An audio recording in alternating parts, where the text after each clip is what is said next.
नमस्कार, बहुत बहुत स्वागत है आपका। आप देख रहे हैं ग्लोबल डिबेट। आपके साथ मैं हूं कुणाल गोस्वामी और इस विशेष एडिशन में हम बात करेंगे अराउंड द वर्ल्ड कुछ बड़ी महत्वपूर्ण खबरें की जो लगातार इंटरनेशनल हेडलाइंस में शुमार है। और बड़ी हेडलाइंस के पीछे की इनसाइड स्टोरी क्या कुछ कह रही है, उस पर चर्चा करने के लिए विदेश मामलों के बेहद खास जानकार भी हमारे साथ कार्यक्रम में जुड़ेंगे। तो देर किस बात की शुरुआत ग्लोबल डिबेट की सीधे भारत कनाडा संबंधों के साथ, जहां पर भारत कनाडा तनाव के बीच एक बड़ी खबर सामने आई है, जहां पर आसियान समिट में भारत की अब कनाडा को दो टूक टिप्पणी दी गई है। कनाडा पीएम जस्टिन ट्रूडो और पीएम मोदी के बीच कोई मुलाकात ही नहीं हुई। दरअसल आसियान समिट में शिरकत करने के बाद जस्टिन ट्रूडो ने कहा कि पीएम मोदी से मुलाकात हुई थी, कई मुद्दों पर बातचीत भी हुई थी। लेकिन अब भारतीय विदेश मंत्रालय ने कहा कि जस्टिन ट्रूडो और पीएम नरेंद्र मोदी के बीच कोई बातचीत नहीं हुई।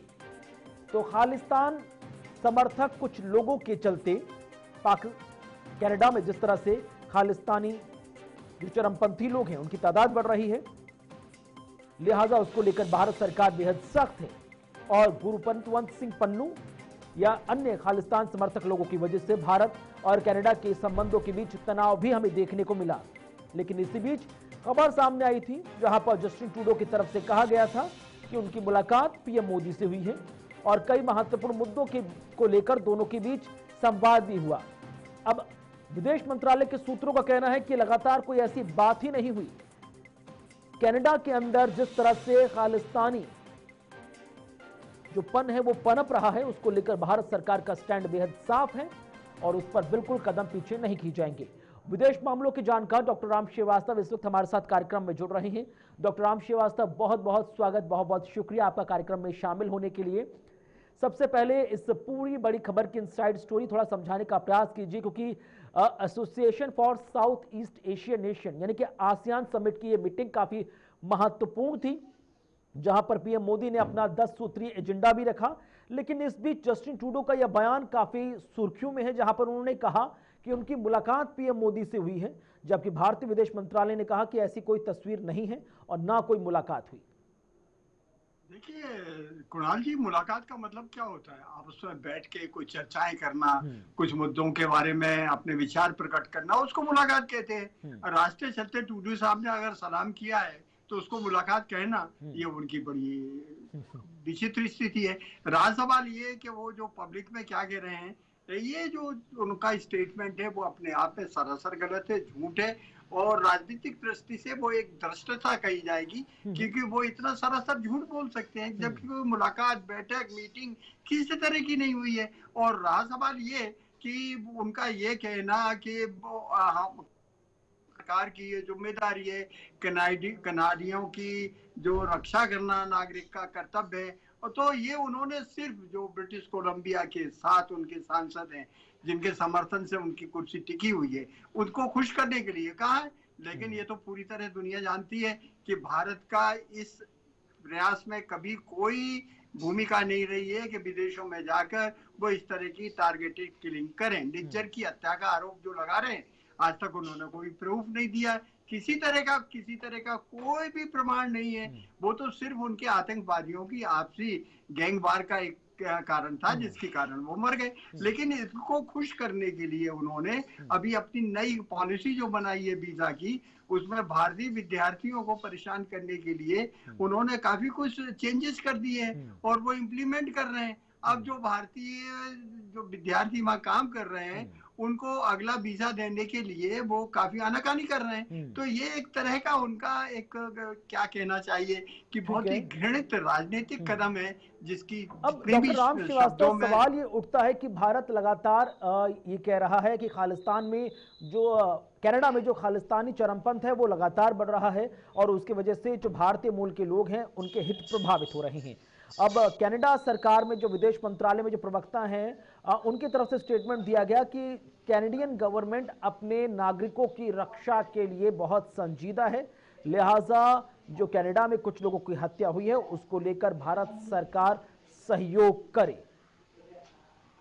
भारत सरकार से क्या सहयोग चाहते हैं? वो आपके यहाँ निवासी हैं, हमारे यहाँ के देश के नागरिकों की रक्षा करने का हमारा कर्तव्य है, आपका कर्तव्य है। अगर उनको मारा गया है निज्जर को, तो जो एक घिसी पिटी कहानी हो गई है, वो निकल रहे थे, उनको कुछ लोगों ने आकर शूट कर दिया, तो उनको पकड़िए ना आप, उनसे पता लगाइए ना किसने मारा था। आप उस काम में तो पूरी तरह सफल रहे हैं, अभी तक किसी को पकड़ नहीं पाए।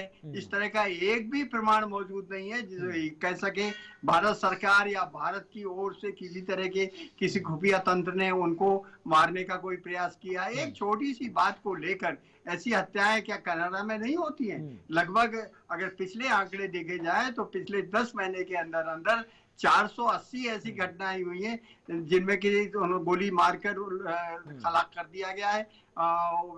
उनमें विदेशी भी बहुत से शामिल थे, तो उनकी अभी तक उनको जांच करने में असफल है। हकीकत में देखा जाए तो कनाडा में अपनी राजनीतिक स्टेबिलिटी बनाए रखने के लिए, कुर्सी से चिपके रहने के लिए ट्रूडो साहब ये एक घिनौनी राजनीतिक हरकत कर रहे हैं जिसकी कि हम भूरी भूरी भर्त्सना करते हैं। अब आपको भविष्य में भारत और कनाडा के संबंध किस तरह से नजर आ रहे हैं? दोनों के संबंध तनावपूर्ण स्थिति से गुजर रहे हैं।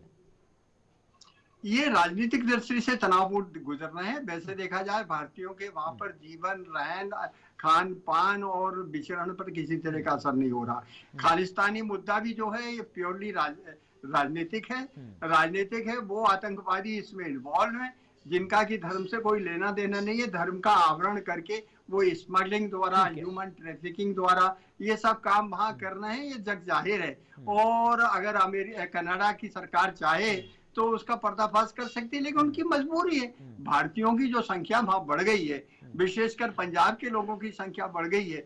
आज अगर पंजाब के लोग जो है वहां से अपना काम करना बंद कर दें तो वहां का ट्रांसपोर्टेशन खत्म हो जाएगा। आज 70% जो ट्रक चालक हैं उन्होंने बीच में कुछ दिन हड़ताल की थी तो ट्रूडो साहब गिड़गिड़ाने लगे थे। तो हकीकत ये है भारतीय जहां भी हैं पूरी तरह से सुरक्षित है और उनकी सुरक्षा की जिम्मेदारी हमारी सरकार की भी है, लेकिन वो वहां के नागरिक हो चुके हैं, उनके लिए किसी तरह का जिम्मेदारी जो है वो ट्रूडो यानी कैनेडियन सरकार की ही बनकर सामने थी। ठीक है सर, मैं लौटूंगा आपके पास। इसी बीच अगली बड़ी खबर का रुख कर रहे हैं ग्लोबल डिबेट में। अगली बड़ी खबर पड़ोसी मुल्क बांग्लादेश से जुड़ी, जहां पर बांग्लादेश में लगातार हिंदू आबादी पर हमलों की खबरें सामने आ रही हैं। अब बांग्लादेश की राजधानी ढाका के तांती बाजार में दुर्गा पंडाल में हमला हुआ है, जहां पर पूजा के दौरान अनजान व्यक्ति ने बम फेंका। गनीमत रही कि वो बम फटा नहीं, अन्यथा बड़ा हादसा हो सकता था। तो बड़ी खबर, जहां पर बांग्लादेश में लगातार हिंदू आबादी पर हमले हो रहे हैं। राजधानी ढाका के तांती बाजार में दुर्गा पंडाल में हमला हुआ। पूजा के दौरान अनजान व्यक्ति ने बम फेंका, गनीमत रही फटा नहीं। इससे पहले भी आपको याद होगा बांग्लादेश में जेशोरेश्वी मंदिर में भी मां दुर्गा का मुकुट चोरी हुआ था। ये वही मुकुट है जो प्रधानमंत्री नरेंद्र मोदी ने आज से 3 साल पहले अपनी बांग्लादेश यात्रा के दौरान इस मंदिर में पूजा के लिए मां दुर्गा को अर्पित किया था। तो 2 तस्वीरें आपके सामने, जहां पर एक तस्वीर आप देखिए किस तरह से ढाका में एक दुर्गा पंडाल में एक अनजान व्यक्ति बम फेंकता हुआ नजर आया, और दूसरी तस्वीर जो है जेशोरेश्वी मंदिर की, जहां पर मां दुर्गा का लगा मुकुट सोने का चोरी हो गया। चर्चा को आगे बढ़ा रहे हैं विदेश मामलों की जानकार डॉक्टर राम श्रीवास्तव हमारे साथ लगातार जुड़े हुए हैं। लगातार हम बांग्लादेश में देख रहे हैं डॉक्टर राम श्रीवास्तव की स्थिति लगातार शेख हसीना के जाने के बाद भी कहा जा रहा था कि भाई ठीक हो जाएगी, लेकिन स्थिति ठीक नहीं हो रही। और बार बार वहां की गवर्नमेंट जो कह रही है कि भाई जो उनके अल्पसंख्यक है, हिंदू लोग जो हैं, उनके हम हित को हम उनकी सुरक्षा करेंगे, लेकिन उसके बाद ये तस्वीरें बहुत कुछ स्थिति बयां करती हैं। बिल्कुल तस्वीरें बयां कर रही हैं और ये साफ जाहिर है कि वहां पर जो है अराजक तत्व आज भी एक्टिव है। वहां जो पुलिस थानों पर से उन्होंने 19 थानों से जो हथियार लूटे थे 3,500 के करीब, राइफलें, गोला बारूद और गोलियां, उनमें से आधी से ज्यादा अभी तक रिकवर नहीं कर पाए।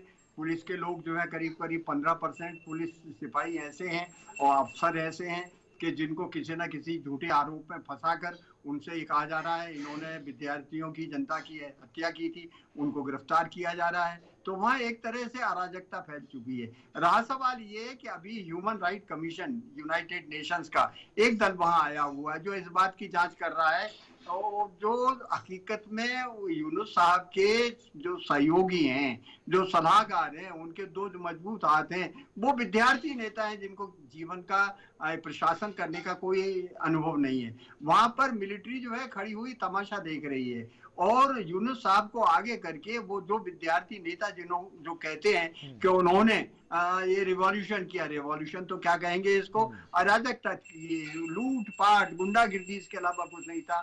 और इन दोनों के जो कनेक्शंस हैं वो आईएसआई से मिलते जुलते हैं। उनका अगर आप लिंक्डइन का अकाउंट देखेंगे तो पता लग जाएगा कि ये सीधे सीधे जो है माओवादी विचारधारा के लोग हैं, और इनको पूरा प्रेशर आईएसआई द्वारा दिया गया, वहीं से फंडिंग दिया गया है। खैर वो अपनी जगह है। अब चूंकि वहां पर इस समय प्रशासन की स्थिति ये है कि संयुक्त राष्ट्र संघ की जो कमेटी आई है, जो कि मानव अधिकारों की वहां पर वो कर रही है, परीक्षण कर रही है, देख रही है, लेकिन ये जितने भी अराजक तत्व हैं जिनको कि ये रिवॉल्यूशनरी कह रहे हैं, वो हिंदू परिवारों को धमका रहे हैं, डरा रहे हैं कि जाकर उनके सामने कोई बयान ना दे। और हकीकत में आज की स्थिति में वहां की सरकार एक निगेटिव पोस्ट पर खड़ी हुई है, उसके हाथ पैर बंधे हुए हैं। और वो कुणाल जी बम फेंकता है, पेट्रोल बम, और उसको डॉक्टर राम श्रीवास्तव आवाज पहुंच रही है आपके पास? ठीक है। और उस दौरान स्थिति आप देखिए कि लोग भी किस तरह से भारी तादाद में आते हैं। आदमी पेट्रोल बम फेंकता है, और जब वहां पर जो हिंदू अल्पसंख्यक है उसे रोकते हैं तो कुछ और लोग उन पर हमला कर देते हैं। और इस दौरान कहा जा रहा है कि 4 से 5 लोग घायल हो गए जो पूजा कर रहे थे।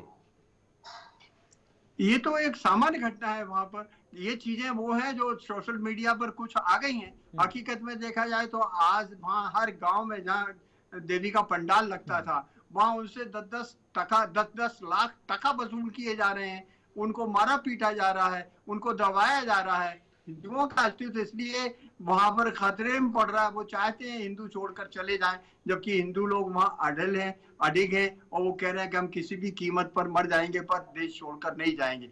निश्चित रूप से जो अभी वहां बांग्लादेश नेशनल पार्टी के जो लोगों के विरुद्ध मुकदमे दर्ज किए गए थे, उनको हटाने के लिए वहां कोशिश की जा रही है, और उनको ढाल बनाया जा रहा है कि इनको, इन अल्पसंख्यकों को इनको परेशान करेंगे तो भारत मजबूर हो जाएगा।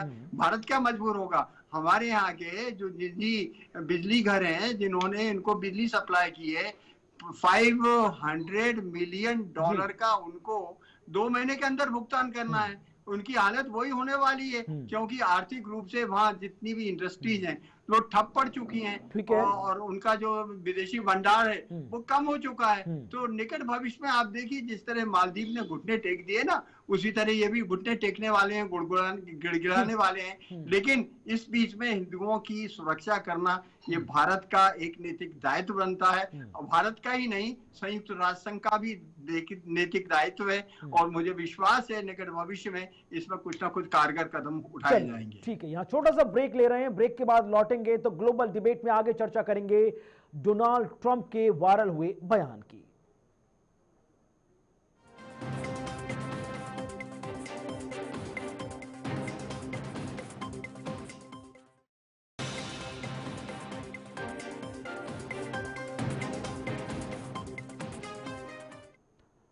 स्वागत है आपका ब्रेक के बाद। ग्लोबल डिबेट में आगे बढ़ रहे हैं, रुक कर रहे हैं सीधे अमेरिका की, जहां पर अमेरिका में राष्ट्रपति पद का चुनाव चल रहा है। डेमोक्रेट वर्सेस रिपब्लिक के बीच जमकर वार पलटवार हो रहा है। लेकिन इसी बीच डोनाल्ड ट्रंप का बयान सुर्खियों में, जहां पर अमेरिका के कोलोराडो में रैली के दौरान ट्रंप का बड़ा बयान सामने आया। ट्रंप ने कहा कि हम पर आपराधिक ताकत ने कब्जा कर रखा है, अप्रवासी अमेरिकियों का रेप और कत्ल कर रही हैं।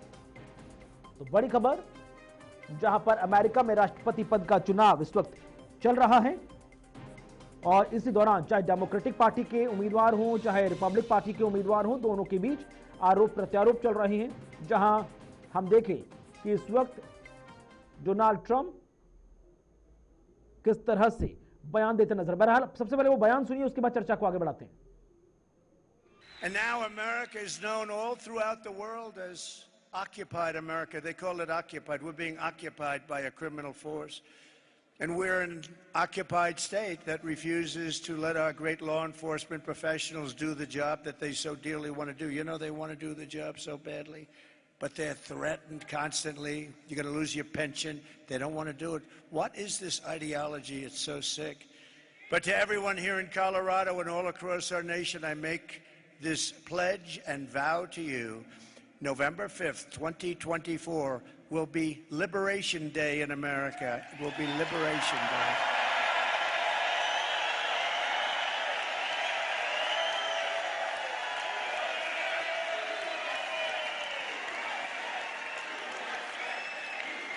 Thank you.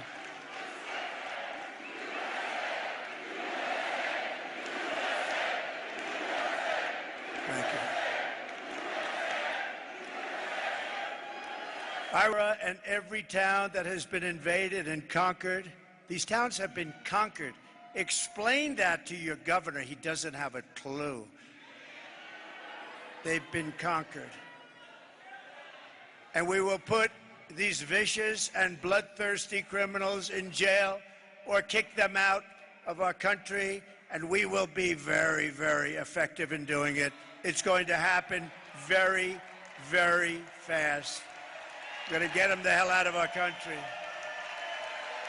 And if you're a weak and ineffective governor, Jared Polis was doing his job, he would be leading the fight to get these gangs and thugs the hell out of Colorado now. चलिए चर्चा को आगे बढ़ाते हैं। Doctor Ram Srivastava इस वक्त हमारे साथ जुड़ रहे हैं। Doctor Ram Shrivastava, democratic versus republic के बीच लगातार चुनावी जंग जारी है और इस बीच डोनाल्ड ट्रंप का यह बयान लगातार सुर्खी में, जहां पर उन्होंने कोलोराडो में एक बयान देते हुए कहा कि इस वक्त अमेरिका अप्रवासियों से घिरा हुआ है, उन पर कब्जा किया हुआ है अप्रवासियों ने, और जब 5 नवंबर 2024 आएगी तो वो लिबरेशन डे मनाएंगे। बिल्कुल, उन्होंने क्लियर कट कहा है कि वो अमेरिका के लिए वो लिबरेशन डे मनाया जाएगा, क्योंकि देखिएगा जो रिपब्लिकन पार्टी का मुहिम है अप्रवासियों के लिए देश से निकालने की मुहिम है, और डोनाल्ड ट्रंप ने पिछले अपने शासनकाल में इस तरह के इलीगल माइग्रेंट्स जितने भी थे उन पर काफी शिकंजा कसा था, और मैक्सिको की बॉर्डर पर बाड़ भी लगाई थी काफी लंबी चौड़ी, जिससे कि वहां से लोग ना आ सके। लेकिन ये जो वर्तमान सरकार है जो वाइडेन की, उन्होंने इनके लिए दरवाजे खोल दिए। यही एक कारण है कि वहां पर जो क्रिमिनल एक्टिविटीज है उनमें ज्यादातर इन्वॉल्वमेंट जो मिल रहा है इन इलीगल माइग्रेंट्स का मिल रहा है, अवैध रूप से जो अमेरिका में आए हैं। इनमें से 4,35,000 लोगों को बाकायदा सजा दी गई थी, और उसमें लगभग 2 लाख अभी भी जो है जेल में बंद हैं और इंतजार कर रहे हैं कि उनको सजा से उनको कब उनके ऊपर मुकदमा चले। और उसमें 13,000 जो है जो अवैध रूप से प्रवेश किए हैं वो लोग लापता हैं, वो घूम रहे हैं इधर उधर, कहाँ हैं उनको वर्तमान सरकार नहीं पकड़ पाई। ये आंकड़े पिछली चुनाव सभा में डोनाल्ड ट्रंप ने अधिकृत रूप से प्रस्तुत किए थे। इससे ये तो पता लगता है कि डोनाल्ड ट्रंप की जो चुनावी रैली है वो अमेरिका को मजबूत बनाने के लिए है। अप्रवासी जो आतंकवादी की आड़ में घुस गए, ऐसे ISIS के लोग करीब 10 गिरफ्तार भी किए गए थे। अब तो बड़ा सवाल ये है कि अमेरिका का ना सिर्फ नॉर्दर्न इलाका, नॉर्दर्न अमेरिका, सदर्न अमेरिका, जिसे हम स्पेन के हिसाब, लैटिन अमेरिका के नाम से भी जानते हैं, पूरे ऐसे इलाके हैं जहां पर जो इमिग्रेंट्स आए हैं इलीगल, उन्होंने बहुत ज्यादा उत्पात मचाया है। लेकिन क्या मुद्दा ये इतना हावी आपको लग रहा है जिसके आधार पर बम्पर वोट पड़ेंगे डोनाल्ड ट्रंप को, और इस मामले को क्या वाकई में कंट्रोल करने में कि जो बाइडेन और कमला हैरिस नाकाम साबित हुए? जो बाइडेन ने जो नीति बनाई थी उसके हिसाब से कोरोना काल के बाद में ये जितने भी इलीगल माइग्रेंट्स थे इन सबका वोट पाने के लिए, ऐसा कहा जाता है, वहाँ जो भारतीय प्रवासी लोग हैं, भारत के लोग वहां पर बसे हुए हैं, उनका ये स्टेटमेंट है, उनको इन्होंने फ्री में जो $2,000 पर मंथ देना शुरू किया एक एक आदमी को। इससे इतना खजाने पर प्रभाव पड़ा कि महंगाई एकदम बढ़ गई। जो वहां पर ईंधन $2 प्रति गैलन मिला करता था, आज 4 साढ़े 4 गैलन है। बिजली का बिल बढ़ गया है, और जो विकास कार्य होने चाहिए थे सड़कों के और दूसरे, वो सब रुक गए हैं, क्योंकि सबका ध्यान जो है उनकी इस समय पूरी तरह से वहां पर एक ही इंडस्ट्री काम कर रही है, हथियार इंडस्ट्री। हथियार इंडस्ट्री देकर वहां पर जो इजराइल को और वहां पर यूक्रेन को दे रहे हैं। तो वहां का एक बहुत बड़ा समूह है मतदाताओं का जो ये नहीं चाहता कि इस तरह से हम खुलेआम उनको हथियार दे के उनको $1 बिलियन की 103 बिलियन डॉलर की मदद अभी तक कर चुके हैं। और ये सब कहाँ से आया है? वहां के मतदाताओं का जो टैक्स है उससे खर्च किया है। तो ये जो है जो बाइडेन कमला हैरिस के लिए एक नेगेटिव पॉइंट है। अब चुनाव में हकीकत क्या है, रिजल्ट क्या होगा, ये तो समय बताएगा, क्योंकि कभी जो उनकी पॉपुलैरिटी इंडेक्स है कमला हैरिस का 49 हो जाता है, इनका 46 रहता है, कभी डोनाल्ड ट्रंप आगे बढ़ जाते हैं। लेकिन 5 नवंबर को ये आखिरकार पता चल जाएगा कि अमेरिका का अगला राष्ट्रपति कौन होगा। ठीक है सर, इसी बीच आगे बढ़ रहे हैं, रुक कर रहे हैं अगली बड़ी खबर की तरफ। बात हो रही है खाड़ी के देशों की, जहां पर लेबनान बॉर्डर पर भीषण बमबारी जारी है। हिज के लड़ाकों के होने के बाद की खबर के बाद यह हमला सामने आया है। तो लेबनान से बड़ी खबर, जहां पर लेबनान बॉर्डर के पास भयंकर जमीनी जंग इस वक्त चल रही है। हिजबुल्लाह और आईडीएफ के बीच भीषण फायरिंग की तस्वीरें सामने आई हैं। लेबनान में इजराइल का बारूदी प्रहार भी देखा गया है। सरबीन शहर में बमबारी से भीषण तबाही मची हुई। तो बड़ी खबर इस वक्त सीधे जहां पर लेबनान बॉर्डर पर भीषण बमबारी की जा रही है। हिजबुल्लाह और इजराइल डिफेंस फोर्स यानी आईडीएफ के बीच यह भीषण बमबारी चल रही है। और मुख्य रूप से जो लेबनान बॉर्डर के पास स्थिति बेहद संजीदा बनी हुई। डॉक्टर राम श्रीवास्तव, किस तरह से आप देखते हैं लगातार जो तस्वीरें हैं सोशल मीडिया पर छाई हुई हैं, लेबनान बॉर्डर पर लगातार स्थिति नाजुक बनी हुई नजर आ रही है। आईडीएफ का स्पष्ट कहना है कि जो हम पर बुरी नजर डालेगा हम उसको आने वाले वक्त में बहुत पीढ़ियों तक याद दिलाएंगे। आपने और यह जो नेताओं ने संकल्प लिया है उन्होंने क्लियर कट कहा है। उन्होंने लेबनान के कई हिस्सों को कह दिया कि यहाँ से जो सिविलियंस हैं वो इसको खाली कर दें और इसको हम गाजा बना देंगे। गाजा की जैसी दुर्दशा है वैसा लेबनान हो जाएगा। इस बीच में जो कुछ वहां पर शांति सेना के लोग पड़े हैं संयुक्त राष्ट्र संघ के 2006 से, उनके भी कुछ लोग उसमें हलाक हो गए। और संयुक्त राष्ट्र संघ ने ये कहा कि भाई इस तरह से हम पर हमला करें, उनके वॉच टावर पर हमला कर दिया था इन्होंने। पर वो क्यों हुआ था, क्या हुआ है, ये इन्वेस्टिगेशन का मामला है। लेकिन हकीकत में इजराइल के कुछ स्रोतों का ये भी कहना है कि वहां पर उनकी आड़ में इंडोनेशिया के और श्रीलंका के जो शांति सेना में लोग शामिल हैं वो इन लोगों को कुछ शरण दे रहे थे, इसलिए उन पर गोलीबारी की गई। खैर हकीकत क्या है ये तो समय बताएगा। पर यहाँ संयुक्त राष्ट्र संघ का पीस कीपिंग फोर्स मूक दर्शक बना सब देख रहा है और इजराइल जो है उसके संकल्प के हिसाब से वो लेबनान को, हिजबुल्लाह को पूरे तरह से खत्म कर देगा। इसके बाद मुझे ज्यादा संभावना है कि ईरान पर बदला लेने के लिए निश्चित रूप से वो एक सख्त कदम उठाएगा, गहरा आक्रमण करेगा। वो आक्रमण क्या होगा, पूरी दुनिया के सभी राजनीतिक उस पर गंभीरता से विचार कर रहे हैं। और खासकर वो समय से जब से ईरान के राष्ट्रपति और पुतिन की मुलाकात हुई है, सुखोई 30 नाम का जो प्लेन है स्टील वो देने का उन्होंने वायदा किया है। लेकिन ये क्या रूप लेगा, क्या किसी नाभिक युद्ध के रूप में परिवर्तित होगा? हालांकि ईरान के पास तो इस समय परिवर्तित यूरेनियम तो है, पर एटम बम बनने की अभी खबर नहीं आई। हालांकि बीच में सोशल मीडिया पर खबर आई थी कि वहां जहाँ परमाणु भट्टियां हैं उनके आसपास अर्थक्वेक आए थे। तो कुछ लोगों ने शंका जाहिर की थी कि शायद इन्होंने अंडरग्राउंड कोई विस्फोट किया होगा, पर ऐसा लगता नहीं है कि वो लेकिन इन तमाम चीजों के बीच जो ईरानी राजदूत का भी एक बयान सुर्खियों में, जहां पर उन्होंने कहा कि भारत सकारात्मक भूमिका निभा सकता है इन युद्ध विरामों को लेकर, क्योंकि भारत बहुत करीबी देश है इजराइल का। भारत ये इनिशिएटिव ले, इजराइल को समझाए और हम देख सकते हैं कि लेबनान वर्सेस इजराइल या गाजा वर्सेस इजराइल की स्थिति में नरमी आ सकती है।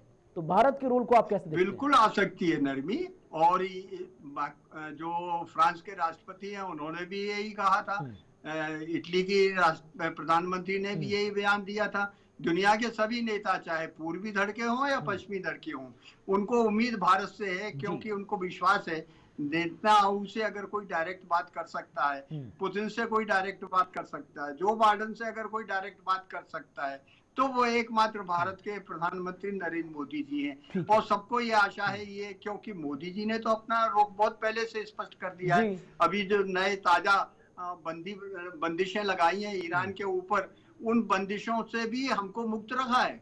ईरान की तेल कंपनियों का तेल अब अमेरिका के जंगी जहाज बाहर नहीं जाने देंगे, लेकिन भारत के लिए उस बंदिश से मुक्त रखा गया है। इससे यह पता लगता है कि भारत ही एकमात्र ऐसा देश है जो अगर दबाव डाले, समझाए, तो ये युद्ध बंद हो सकता है। लेकिन इजराइल कहना इसलिए नहीं मानेगा, बीच में फ्रांस ने उनसे विशेष अनुरोध किया था। वैसे भी इजराइल ने पिछले कुछ सालों में इतना कुछ खो दिया है कि उसकी भरपाई इतनी आसान भी नजर नहीं आती। बहरहाल बहुत बहुत शुक्रिया डॉक्टर राम श्रीवास्तव हमारे साथ ग्लोबल डिबेट कार्यक्रम में शामिल होने के लिए और अपना नजरिया इन तमाम बड़ी इंटरनेशनल हेडलाइंस पर रखने के लिए। इसी के साथ इस कार्यक्रम में बस इतना ही। वक्त छोटे से ब्रेक का, खबरें आगे जारी हैं।